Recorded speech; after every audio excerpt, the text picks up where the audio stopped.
Assalamualaikum warahmatullahi wabarakatuh. Eh, saya akan memaparkan hasil pembahasan hasil penelitian dari saya.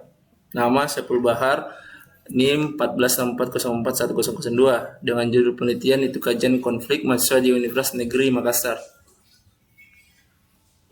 Adapun dosen yang bersangkutan yang akan mengikuti seminar pada hari ini, yang pertama itu pembimbing satu yaitu Bapak Dr. Herman SPD MSI. Kemudian yang kedua pembimbing dua itu Ibu Hasni SPD MPD. Selanjutnya untuk penguji satu Bapak Ibrahim SAG MPD. Penguji dua itu Muhammad Said SPD MPD. Latar belakang. Kampus merupakan instansi pendidikan di mana setiap orang yang berbeda berkumpul untuk menuntut ilmu ataupun untuk tujuan yang lainnya. Jadi tidak salah ketika kebanyakan orang berpendapat bahwa kampus adalah miniatur masyarakat. Karena di kampus merupakan tempat berkumpulnya berbagai orang dengan latar belakang yang berbeda, baik segi suku, ras, agama, ideologi, dan kepentingan.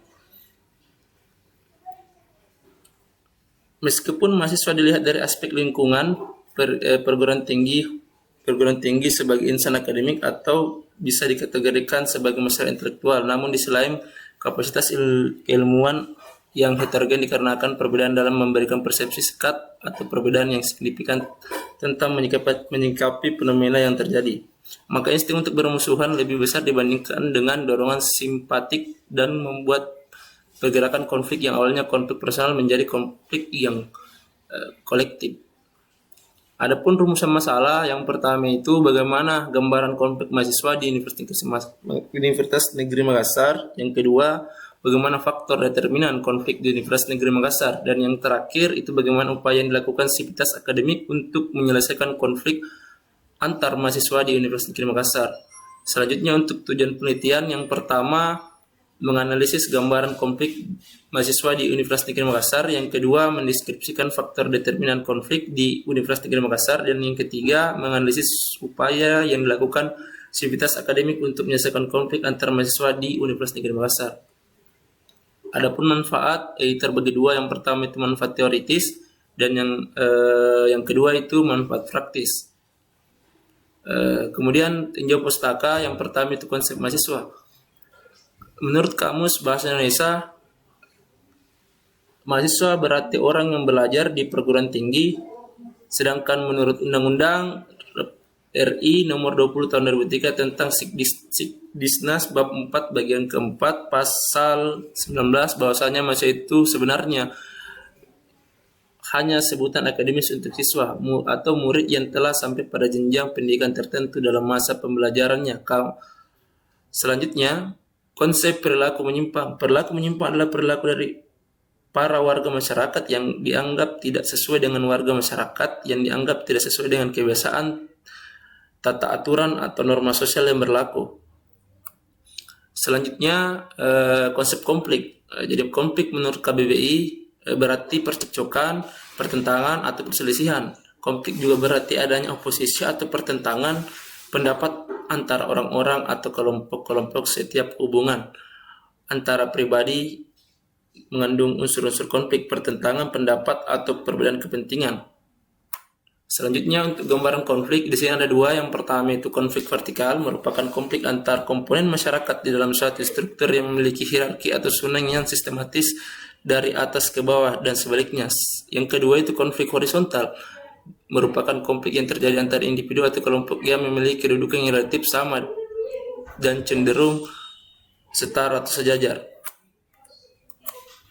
Selanjutnya ada skema konseptual, diawali dengan kajian konflik mahasiswa di Universitas Negeri Makassar, kemudian berlanjut ke gambaran konflik. Ada dua, yang pertama itu konflik vertikal, yang kedua itu konflik horizontal. Selanjutnya ada faktor determinan. Ini ada dua, yang pertama itu perbedaan antar individu, yang kedua benturan kepentingan. Dan selanjutnya itu resolusi konflik, ada tiga. Yang pertama itu konsiliasi, mediasi, dan arbitrasi. Selanjutnya masuk ke metode penelitian. Yang pertama jenis penelitian. Penelitian ini menggunakan metode kualitatif, yakni data yang diperoleh dari lapangan dikumpulkan melalui hasil pengamatan atau wawancara mendalam dengan informan yang mengerti tentang realitas konflik antar mahasiswa. Kemudian lokasi penelitian dipilih yakni kampus UNM Parangtampung Fakultas Seni dan Desain, Fakultas Bahasa dan Sastra, dan Fakultas Teknik. Lokasi ini dipilih dengan dasar kriteria yang meliputi satu, di sini ada juga Fakultas Ilmu Sosial. Selanjutnya tahap-tahap penelitian. Yang pertama pralapangan, yang kedua pelaksanaan penelitian, yang terakhir itu tahap ketiga di mana merupakan analisis data. Pada setiap tahap ini peneliti lakukan dengan mengecek dan memeriksa keabsahan data dengan fenomena maupun dokumentasi untuk membuktikan keabsahan data yang peneliti kumpulkan. Selanjutnya sumber data, di sini ada dua. Yang pertama itu data primer.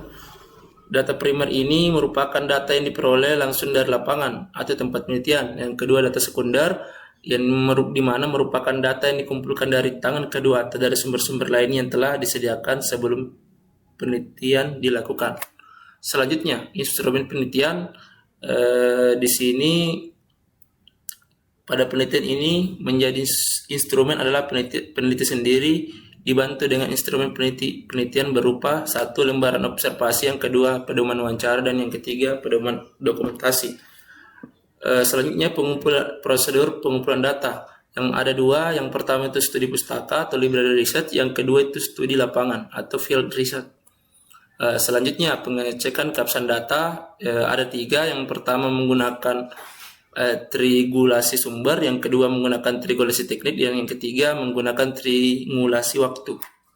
Selanjutnya analisis data, di sini ada 4 tahapan. Yang pertama itu pengumpulan data, yang kedua itu reduksi data, yang ketiga penyediaan data, dan yang terakhir itu verifikasi data. Kita masuk ke bab 4, yaitu hasil penelitian dan pembahasan.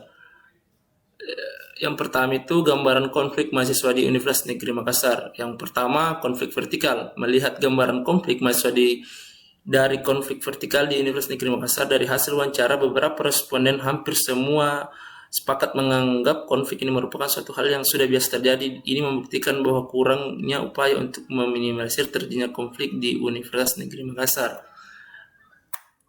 Selanjutnya konflik horizontal. Berdasarkan hasil wawancara melihat gambaran konflik di mahasiswa dari segi konflik horizontal, konflik sosial yang terjadi antar mahasiswa di Universitas Negeri Makassar sebagian sudah kepada perilaku konflik kekerasan atau konflik yang tidak realistis karena sangat responsif terhadap berbagai gejala pemicu terjadinya kekerasan. Melihat konflik horizontal yang terjadi antara mahasiswa, hal-hal ini mestinya tidak dilakukan karena mahasiswa merupakan agen perubahan, atau hal ini dapat dikatakan sebagai seorang yang seharusnya dapat memberikan contoh yang baik di kalangan kampus itu sendiri maupun masyarakat luas.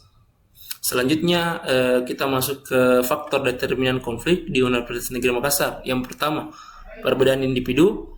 Berdasarkan hasil temuan di lapangan terkait perbedaan antar individu yang dilakukan yang menjadi salah satu faktor determinan konflik mahasiswa di Universitas Negeri Makassar, ini dapat dilihat dari hasil wawancara, beberapa informan dan literatur lainnya.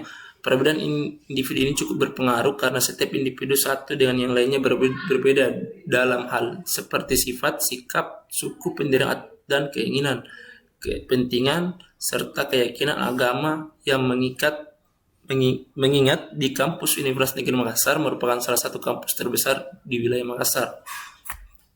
Yang kedua, benturan kepentingan. Benturan kepentingan ini dapat dilihat dalam beberapa hal, diantaranya pengambilan kebijakan dari birokrasi, baik itu di tingkat fakultas ataupun di universitas. Namun kebijakan yang sering dikeluarkan terkadang tidak sesuai dengan apa yang menjadi kemauan dari mahasiswa itu sendiri.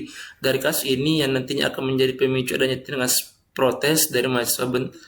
Bentuk lain dari benturan kepentingan dapat dilihat dalam setiap pemilihan petinggi-petinggi lembaga kemahasiswaan, yang dimana para mahasiswa ini sering bersaing untuk mendapatkan sebuah jabatan atau dalam artian kekuasaan. Selanjutnya untuk yang ketiga itu upaya yang dilakukan sivitas akademik untuk menyelesaikan konflik antar mahasiswa di Universitas Negeri Makassar. Yang pertama itu menggunakan konsiliasi terkait penyelesaian konflik dengan bentuk konsiliasi yang dilakukan oleh pihak kampus di Universitas Negeri Makassar berdasarkan pertanyaan yang penyelidik. kepada respon ditemukan bahwa pihak kampus telah melakukan konsiliasi ini sudah sesuai dengan yang diharapkan, namun ditemukan bahwa cara ini hanya berlaku untuk konflik-konflik yang sifatnya berskala kecil atau dalam hal ini masih dapat diselesaikan dengan cara kekeluargaan. Akan tetapi dalam segi efektivitas, cara ini masih jauh dalam kata efektif ketika oknum yang bertikai sama-sama tidak ada yang ingin mengalah dan menganggap dirinya yang paling benar. Cara yang kedua itu menggunakan konsiliasi. Berdasarkan pertanyaan-pertanyaan yang di atas yang telah diberikan oleh peneliti kepada responden, dapat dikatakan bahwa pihak kampus telah melakukan mediasi dengan mengangkat mediator sebagai pihak ketiga yang nantinya akan membantu untuk menyelesaikan konflik-konflik yang ada di Universitas Negeri Makassar. Namun peneliti lagi-lagi menemukan bahwa tidak semua konflik dapat diselesaikan dengan jalan mediasi. Ini karena banyak kasus di mana pihak yang berkonflik tidak ada yang mau mengalah atau mencari jalan yang terbaik untuk menjadi solusi, serta masing-masing pihak merasa mereka lah yang paling benar dan menyebabkan cara ini agak kurang efektif. Dan cara yang terakhir itu menggunakan arbitrasi. Berdasarkan pertanyaan-pertanyaan yang telah diberikan kepada responden, peneliti dapat menarik kesimpulan bahwa pihak birokrasi kampus telah mengadakan arbitrasi dengan bentuk sidang komisi disiplin dan pengadilan, namun cara ini belum terlalu efektif dan dapat menyebabkan konflik yang lebih besar apabila yang terdampak tidak menerima hasil keputusan tersebut. Dalam segi efektivitas, penyelesaian konflik dengan jalan arbitrasi menurut peneliti belum bisa dikatakan efektif dikarenakan pihak yang nantinya mendapatkan sanksi akademik atau sanksi pidana ini dapat membuat konflik yang lebih besar dikarenakan akan timbul dendam apabila pihak yang mendapatkan sanksi tidak menerima hasil keputusan sidang dan tidak akan menjadi dendam yang berkelanjutan. Selanjutnya kita masuk ke bab 5, kesimpulan dan saran. Kesimpulan. Yang pertama, gambaran konflik mahasiswa di Universitas Negeri Makassar dapat dilihat dari dua faktor, yakni konflik vertikal ataupun konflik horizontal. Konflik vertikal ini dapat dilihat dari konflik antar pihak birokrasi dengan pihak yang lebih rendah dalam hal ini pihak mahasiswa, sedangkan konflik horizontal dapat dilihat dari pihak antar mahasiswa. Selanjutnya, kesimpulan yang kedua, peneliti menganggap bahwa faktor-faktor yang mempengaruhi konflik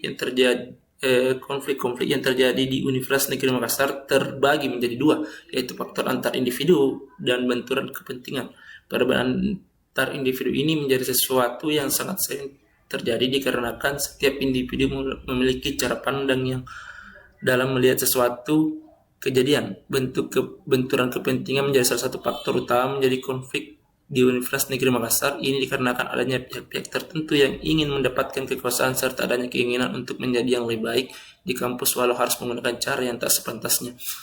Dan yang kesimpulan yang ketiga, peneliti mengangkat bahwasanya upaya yang dilakukan sivitas akademik untuk menyelesaikan konflik antar mahasiswa di Universitas Negeri Makassar diantaranya konsiliasi, mediasi, dan arbitrasi. Namun berdasarkan hasil penelitian, observasi, serta studi literatur, peneliti belum mendapatkan solusi atau upaya membuat konflik di Universitas Makassar dapat diselesaikan, khususnya konflik-konflik yang bertahun-tahun telah terjadi. Maka dari itu peneliti menganggap perlu strategi resolusi yang jitu, teruji, dan dapat dipertanggungjawabkan bersama-sama. Selanjutnya, implikasi. Yang pertama, implikasi teoritis dari peristiwa konflik mahasiswa. Saya memasukkan teori Rapp dan Dendrop yang mengungkapkan adanya kelompok semu atau kelompok kepentingan dari setiap adanya konflik. Kelompok ini mempunyai otoritas dan kepentingan tersendiri. Dalam kasus konflik yang sering terjadi di Universitas Negeri Makassar, terbukti bahwa adanya salah satu pihak yang diuntungkan dalam setiap konflik yang terjadi. Selanjutnya, implikasi praktis. Hasil penelitian ini digunakan sebagai masukan bagi birokrasi, kampus, dan mahasiswa di Universitas Negeri Makassar dalam menganalisa serta menyelesaikan konflik yang telah lama terjadi dan berkelanjutan di kampus sehingga terjalin hubungan yang harmonis baik antara mahasiswa dengan birokrasi maupun mahasiswa dengan mahasiswa. Selanjutnya, saran.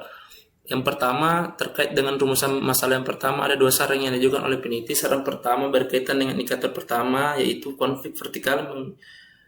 Peneliti berharap pihak kampus hendaknya dapat membatasi hal yang dapat membuat kesalahpahaman terhadap mahasiswa, khususnya dalam pembuatan kebijakan. Saran kedua berkaitan dengan indikator kedua, yaitu konflik horizontal. Peneliti berharap para mahasiswa yang sering memberikan contoh, mahasiswa yang sering di Universitas Negeri Makassar dapat memberikan contoh yang lebih baik dan menghindari konflik yang hanya karena persoalan-persoalan yang seharusnya dapat diselesaikan malah dijadikan konflik yang lebih besar dan berkelanjutan. Saran yang kedua terkait dengan masalah yang kedua, mahasiswa dapat memanfaatkan potensi intelektual secara jernih sebagai insan akademis sehingga tidak mudah dikendalikan oleh pihak-pihak yang tidak bertanggung jawab. Dan untuk mahasiswa ataupun alumni kiranya dapat berpikir jernih demi nama baik alma mater UNM sehingga pencitraan kampus akan terjaga dan akan semakin baik di masa-masa yang akan datang. Dan yang terakhir, saran yang terakhir itu terkait dengan masalah yang ketiga, peneliti menyarankan adanya upaya penanggulangan dan penyelesaian konflik. Perlu adanya tindakan preventif atau pencegahan yang tidak hanya dilakukan oleh pihak kampus, melainkan juga ikut serta di dalamnya semua elemen yang ada di dalam kampus, khususnya mahasiswa itu sendiri, minimal dalam bentuk penyuluhan dan sosialisasi. Dan ini harus diawali dari generasi baru dan dalam hal ini mahasiswa baru mengenai dampak dari konflik tersebut. Sekian dan terima kasih. Itulah tadi pemaparan dari hasil penelitian saya. Kurang lebihnya selanjutnya saya serahkan ke pimpinan prodi. Cukup sekian dari saya. Billahi taufiq wal hidayah. Wassalamualaikum warahmatullahi wabarakatuh.